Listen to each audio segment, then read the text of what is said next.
E hoje nós vamos falar também sobre, na verdade, semana passada, vocês lembrarem, nós falamos sobre os aminoácidos, não é?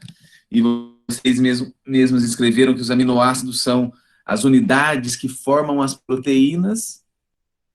A gente viu os 20 aminoácidos que são importantes, que vocês lembrem. Hoje nós vamos falar, então, sobre as proteínas. Primeira coisa, e é legal que a gente entenda, é como que as proteínas são formadas, de uma maneira bem simples, né? Bioquimicamente. Porque vocês disseram que elas eram poliaminoácidos, vários aminoácidos, um do lado do outro. Então, se vocês olharem, reparem, uma carboxila, claro, um aminoácido sempre vai ter um grupo amina e uma carboxila. Lembram disso? Né? Por isso chama aminoácido. Então, veja, um grupo amina, se eu colocar dois aminoácidos um ao lado do outro, ele vai formar uma ligação entre eles, reparem. Sempre vai acontecer isso. Uma ligação entre uma carboxila e um aminoácido. Perdão, uma carboxila de um com a amina do outro. E a essa ligação a gente chamar de ligação peptídica. Ok? Isso é a primeira coisa que vocês não podem esquecer. Os aminoácidos, eles são unidos por ligações peptídicas. Ok? Esse é um ponto importante para vocês lembrarem. Segunda coisa, aqui são 5 aminoácidos que estão ligados por ligações peptídicas. Então, eu vou chamar de pentapeptídeo. Penta porque penta significa 5. Se fossem 2 peptídeos, eu chamaria dipeptídeo. E se for 3? Tripeptídeo? Isso. E assim vai, tá? 4 tetra, 5 penta, até aqueles que a gente souber falar. Se eu não sei depois 7, aí eu falo assim, ó, é um polipeptídeo. Poli porque quer dizer que tem muitos aminoácidos. Mas o mais que eu queria chamar a atenção aqui é o seguinte, vejam. Se a sequência de aminoácidos importa, lembra que a gente disse isso? A sequência é importante, não só os tipos. Significa que deve ter o começo e o fim. Quando eu pego uma proteína que tem 5.000 aminoácidos, o primeiro aminoácido vai ser aquele que o grupo amina estiver livre. Independente do número, vocês sempre vão ter de um lado um grupo amina livre e do outro lado uma carboxila livre, sempre. Não dá pra gente, eu vou usar minhas mãos, ó, 2 aminoácidos, tá bom? 2. Vamos fazer de conta que o mindinho é o grupo amino, tá bom? O mindinho é o grupo amino, o dedão é a carboxila. Eu vou ligar os dois. Então eu sempre ligo a amina com a carboxila, ó. Vocês reparem que sempre vai ter um mindinho livre e do outro lado sempre vai ter um dedão livre, sempre. Depois vocês peçam para sua mãe, para seu pai emprestar os dedos. E sempre vocês têm que tomar cuidado de ligar dedão com mindinho. Independente de quantas mãos tiverem, vocês vão ver que sempre vai sobrar um mindinho e um dedão. Qual que é o primeiro aminoácido? É aquele que o mindinho tiver livre. Ok? Então, sempre a gente lê as proteínas começando do lado amina e termina no lado carboxila.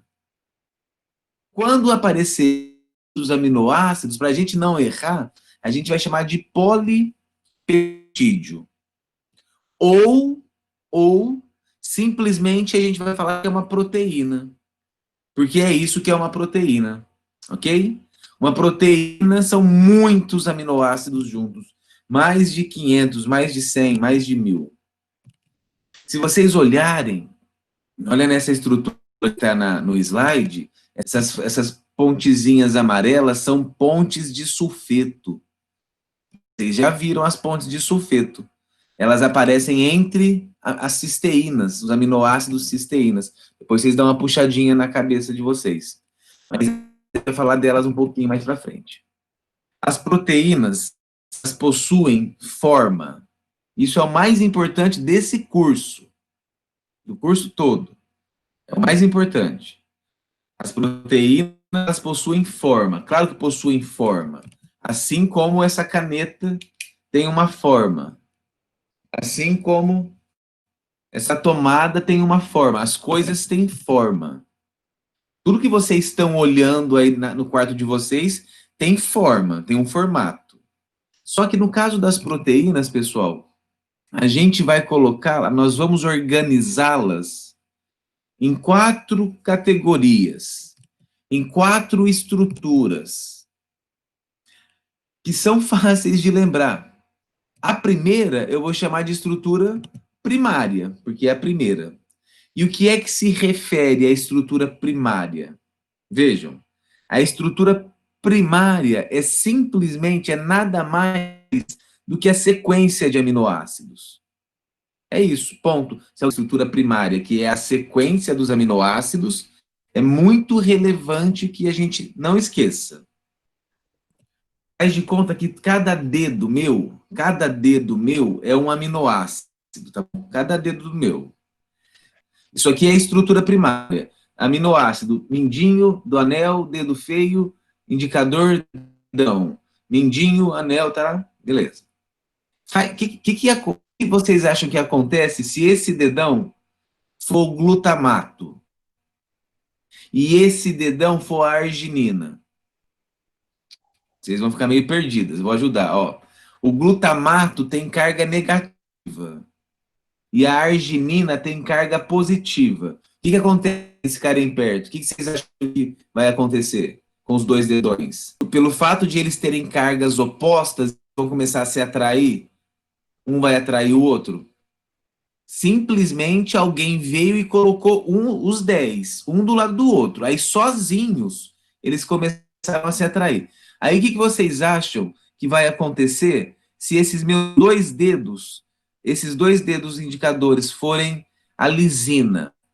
A lisina tem carga positiva. O que acontece com as duas se eu deixar elas perto? Elas vão começar a se afastar. Então, olha, eu estou começando a dar forma para a coisa. Aqui está sendo atraído, aqui está se afastando. Esses dois aminoácidos aqui, ó, esses dois dedões, eles são apolares. Onde é que será que eles vão ficar? Dentro da célula? Será que eles vão ficar aqui fora, em contato com a água, se eles são apolares? Não, né? Então, olha, eles vão começar a ficar aqui dentro, de tal forma que no final, olha aqui, ó, a gente mudou a forma dela, virou um negócio assim, ó. Sei lá, virou um negócio estranho assim, ó. Simplesmente porque um aminoácido estava do lado do outro.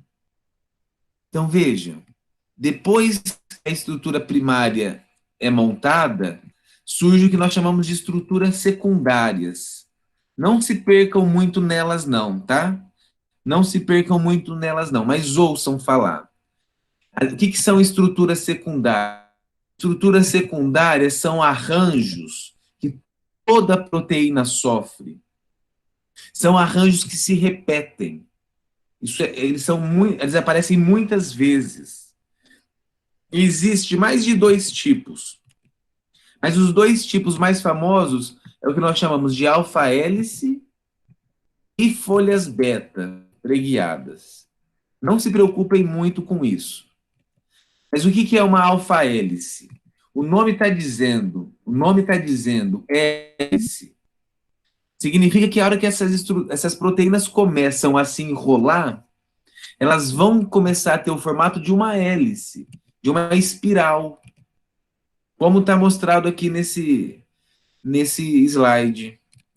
E um outro exemplo são as folhas beta.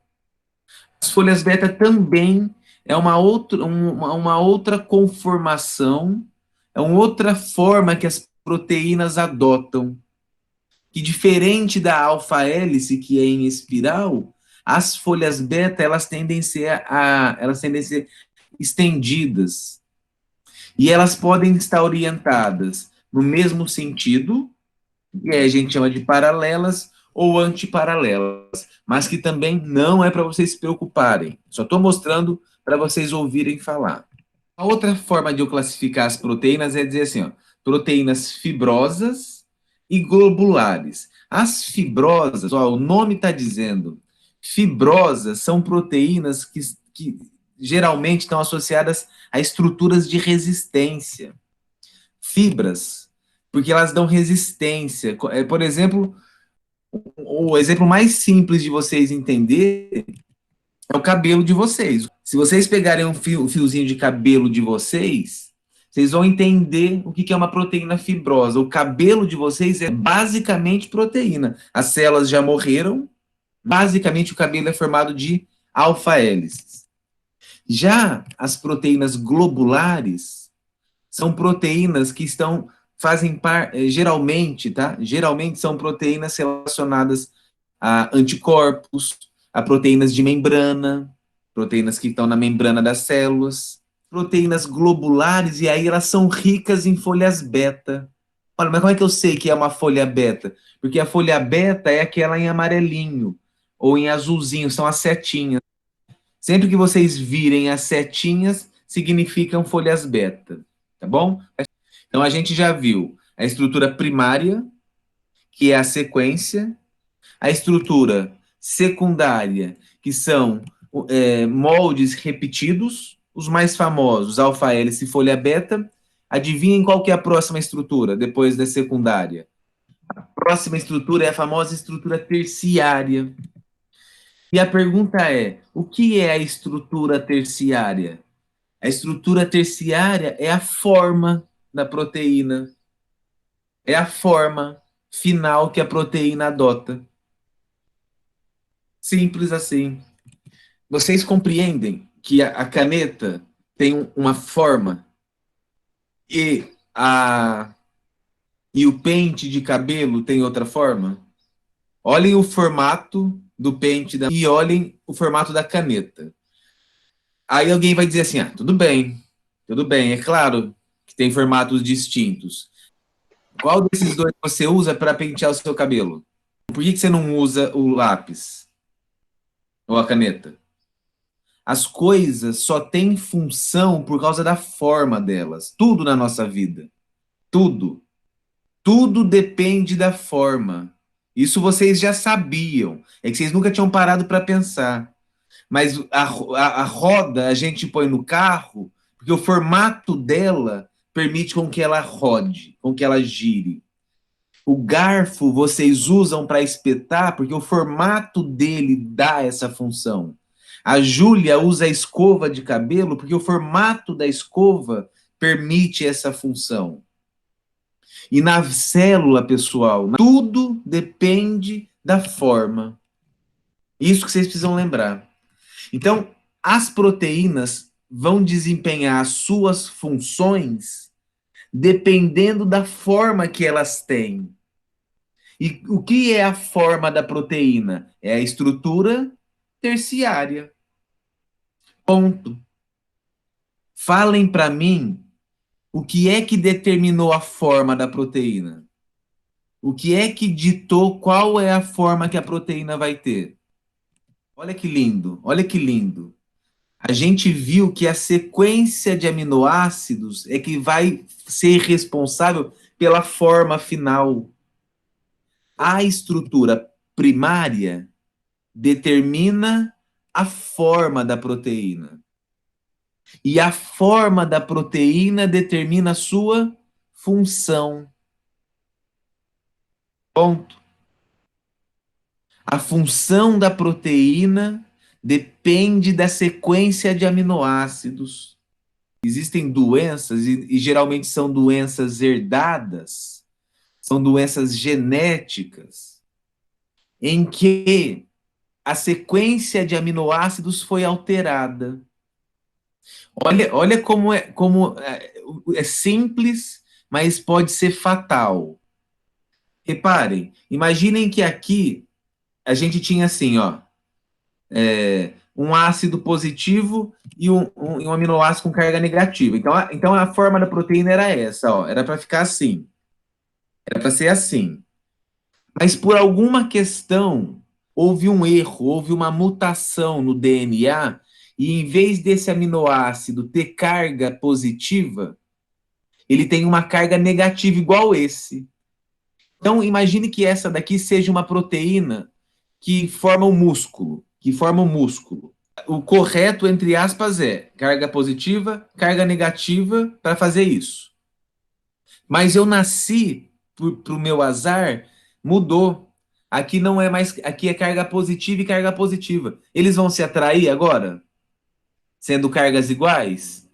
Não. Então, olha a forma da proteína, não vai ser mais assim, vai ser assim. A função dessa proteína era fazer o meu músculo ser rígido. Agora, como mudou a função, o meu músculo não é mais rígido. Essas doenças são chamadas de distrofias. Tem vários tipos de distrofias. Mas por que que essas doenças não têm remédio para elas? Ora, porque o problema está onde nesse caso? Onde é que está o problema?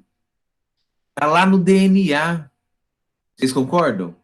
O problema está lá no DNA, porque é lá no DNA que tem a receita de qual é a sequência dos aminoácidos. E não tem como eu mudar o meu DNA ainda. O que é que mantém a estrutura terciária? O que é que mantém a forma das proteínas? Nós vamos chamar de 4 tipos de ligações, que vocês já conhecem. Quais são elas? Pontes de hidrogênio, nenhuma novidade. Pontes de sulfeto, interações hidrofóbicas e interações iônicas.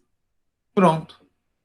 Ou as ligações são covalentes, e as ligações covalentes são fortes, ou as ligações são não covalentes. Dê exemplos de ligações não covalentes. São essas 4 aí, ó. Essas 4. Pontes de hidrogênio, pontes de sulfeto, interações hidrofóbicas e interações iônicas. Vejam, aqui tem um esquema de uma estrutura, de uma proteína, em que vocês podem observar essas 4 ligações. Reparem que bonitinho, esse esqueminha eu acho que ele é bem ilustrativo, ó. Vocês conseguem perceber uma região de alfa-hélice, logo no início, ok? Em seguida, vocês reparem folhas beta, do lado da alfa-hélice, e aí vocês enxergam as interações. Interações de pontes de sulfeto, interações hidrofóbicas. Lá no finalzinho, um mais com um menos, que é uma ligação iônica ou eletrostática. Outro esquema, outra representação de proteína. Veja, as flechinhas significam folhas beta. As espirais são alfa-hélices. E por fim, vejam, algumas vezes, em alguns casos, as proteínas elas vão ser formadas por mais de uma cadeia peptídica. Vocês compreendem que sem isso aqui não funciona? E sem esse daqui não funciona? Em outras palavras, são duas cadeias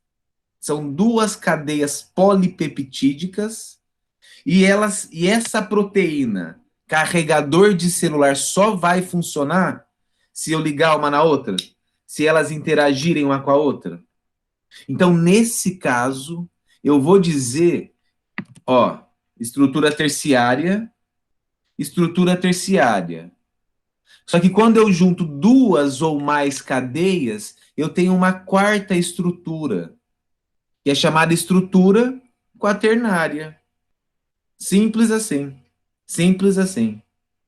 Então a pergunta que eu faço é: toda proteína tem estrutura quaternária? Nem toda proteína tem estrutura quaternária. Quais têm estrutura quaternária? Aquelas que são formadas por mais de 2 cadeias. 3, 4, 6, 10. Então veja, toda proteína tem estrutura terciária. Por que toda proteína tem estrutura terciária? Porque toda proteína tem uma forma. Uma forma. E a forma é a estrutura terciária. Mas nem toda proteína tem estrutura quaternária. Um exemplo muito famoso é a hemoglobina. A hemoglobina são 4 subunidades, tá bom? Então, aqui só alguns exemplos de proteínas com estrutura quaternária. E vocês não vão esquecer disso daqui. É isso que vocês não podem. Essa é a parte importante da aula de hoje. Proteínas têm estrutura primária, secundária, terciária e, em alguns casos, estrutura quaternária. E não esqueçam disso. A estrutura primária determina a forma. E a forma determina a função. Não podem esquecer mais isso. Não podem mais esquecer.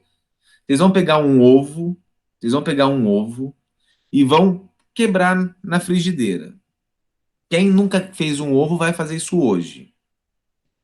E vocês vão reparar o seguinte: a hora que você quebrar o ovo na frigideira, a clara e a gema. A clara vai ser transparente, se o ovo não tiver estragado. E se não tiver um pintinho ali dentro, a hora que você quebrar, a clara vai ser transparente. E aí você vai, a panela está no fogo, você vai ficar olhando. Você vai ficar olhando e você não vai fazer nada. E aí você vai perceber que a clara transparente vai ficar branca. Olha que loucura. Olha que loucura. Né? Todo mundo faz ovo, mas se você parar para pensar, por que é que a clara que era transparente está ficando branca? Será que é mágica? A gema que era líquida, era mole, depois de um tempo ela ficou sólida. O que é que está acontecendo é o seguinte: altas temperaturas, alterações de pH, detergentes, agitação mecânica extrema. Esses fatores que eu disse agora, eles podem fazer com que as proteínas percam a sua forma. E a gente vai dar um nome para esse fenômeno. Qual fenômeno? Perder a forma. Nós vamos chamar de desnaturação. Desnaturação proteica. O que significa uma proteína desnaturar? Significa ela perder a forma. Algumas proteínas, não todas, elas podem depois voltarem à sua forma sozinhas. Ou seja, algumas proteínas elas podem renaturar. No caso das proteínas do ovo, é possível isso acontecer? A ovo-albumina, as proteínas que formam o ovo. Depois que eu cozinhei o ovo, se eu deixar o ovo sozinho, ele volta. Então, essas proteínas do ovo, por exemplo, não renaturam. Não renaturam. Eu vou dar um exemplo de uma proteína que renatura. Chapinha. Uma chapinha ela é feita com uma prancha quente e úmida para primeiro fazer com que a proteína do cabelo que tem o formato deles, que é tudo enroladinho, primeiro você quer que ela mude de forma. Você quer que mude de forma. Por mais que eles alisem o cabelo, como é uma proteína, conforme o tempo passa e as condições se alteram, o que acontece com a proteína que foi desnaturada? Ela começa a se renaturar sozinha. Ou seja, o cabelo que era liso à noite, de manhã, hora que acorda, ele volta a ficar todo enroladinho. Tem como ficar com o cabelo liso para sempre? Ah, você tem que nascer de novo. Por que você tem que nascer de novo? Porque a instrução para o seu cabelo ser enrolado, ela está no seu DNA. Então, aqui é o exemplo claro de desnaturação proteica. E para a gente ir embora, nós já sabemos, nós vimos o que são proteínas. Proteínas são polímeros de aminoácidos. A sequência de aminoácidos é chamada estrutura primária. Graças à sequência de aminoácidos, e cada aminoácido certinho um do lado do outro, a proteína começa a ter forma. Ela passa pela estrutura secundária, em alfa-hélice, em folhas beta, até chegar na estrutura final, que é a estrutura terciária. A estrutura terciária é a forma da proteína. E por que é importante a forma? A forma determina a função. Algumas proteínas, nem todas, aquelas que forem formadas por mais de uma cadeia polipeptídica, têm estruturas quaternárias. Altas temperaturas, variações de pH desnaturam as proteínas. E você não quer, via de regra, que as proteínas sejam desnaturadas, porque elas perdem a sua forma. Entendam porque febre é grave. Vocês entendem porque acidose é uma condição grave de saúde? Acidose ou alcalose é potencialmente fatal, a alteração do pH. Então, o que, que falta para a gente, para terminar, é saber para que é que servem as proteínas. Ora, vocês já sabem do que elas são feitas, já sabem sobre a sua estrutura. O que falta saber é para que é que elas servem. Não há nenhum processo biológico que não envolva proteína. Tudo o que vocês pensarem envolve proteína. Vamos ver alguns exemplos. Proteínas que têm papel estrutural. Proteínas que têm papel de formar estruturas. Por exemplo, o colágeno da nossa pele. Nossa pele é basicamente proteína. A queratina da unha, a queratina do cabelo, são proteínas. Proteínas que a gente encontra lá na célula mesmo. As proteínas de membrana, as proteínas do citoesqueleto, proteínas de, enfim, que dão formato para as coisas. Proteínas de transporte. Essa, pessoal, vocês não vão esquecer. Se um dia alguém escrever que hemoglobina é célula, eu vou ficar de mal. Eu nunca mais vou conversar. Hemoglobina é uma proteína. Hemoglobina é uma proteína que fica dentro das hemácias, que fica dentro das células vermelhas. A hemoglobina é a proteína que transporta oxigênio para a gente. Se eu não produzir hemoglobina, eu tenho uma condição chamada anemia. Tem proteína que transporta ferro, proteína que transporta gordura. Uma proteína muito importante de transporte, não se esqueçam dela, albumina. A albumina tem muitos papéis, um deles é de transporte. Proteínas de contração, actina, miosina, troponina, tropomiosina. Proteínas de contração são importantes, vocês acham? Pra caralho. Mas o que, que elas fazem? É tudo. Tudo que eu estou fazendo aqui envolve contração, tudo. Isso aqui envolve contração, ó. Ó, piscar, falar, fazer isso. Tudo isso tem proteínas contraindo.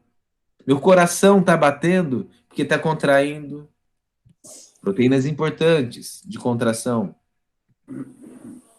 Proteínas que nos protegem. Assim como hemoglobina é uma proteína, anticorpos são proteínas. E aquela de vocês ou aquele de vocês que falar que anticorpo é célula, também eu vou ficar de mal. Anticorpos não são células. Anticorpos são proteínas. As imunoglobulinas são proteínas, ok? Fatores de coagulação do sangue são proteínas. Proteínas com papel nutricional, como a gente falou, da uvalbumina, a caseína do leite, ok? Proteínas com papel de hormônios. Olha que legal. Proteínas com papel de hormônio. Todo hormônio é uma proteína? Não, não. Nem todo hormônio é proteico, tá? Mas alguns deles são. E um que eu não gostaria que vocês esquecessem é insulina e glucagon. Glucagon não está no slide, tá? Insulina e glucagon. Dois hormônios proteicos. Nós vamos falar mais para frente. E por fim, enzimas. E as enzimas é o que nós vamos é o assunto da nossa aula da semana que vem, tá? Pois bem, para ir embora, eu queria que vocês me respondessem o seguinte, que vocês repensem o seguinte: o que te interessa da carne? Vocês acham, é a proteína da carne? Eu ingiro a proteína da vaca, do boi. Se a minha proteína for igual a que eu como, se eu comer proteína de boi, eu vou virar um boi? Então, não é a proteína que me interessa, me interessa aminoácidos. O que me interessa são os aminoácidos que constituem a proteína. Por quê? Porque com aqueles aminoácidos, a minha célula monta a minha proteína, que é diferente da do boi, que é diferente da do brócolis. Pessoal, se vocês não tiverem nenhuma dúvida, muito obrigado aí pelo tempo despendido. Força na peruca que tá acabando o curso, tá acabando a pandemia, tudo vai voltar a ser quase normal, tá bom? Tchau, meus queridos.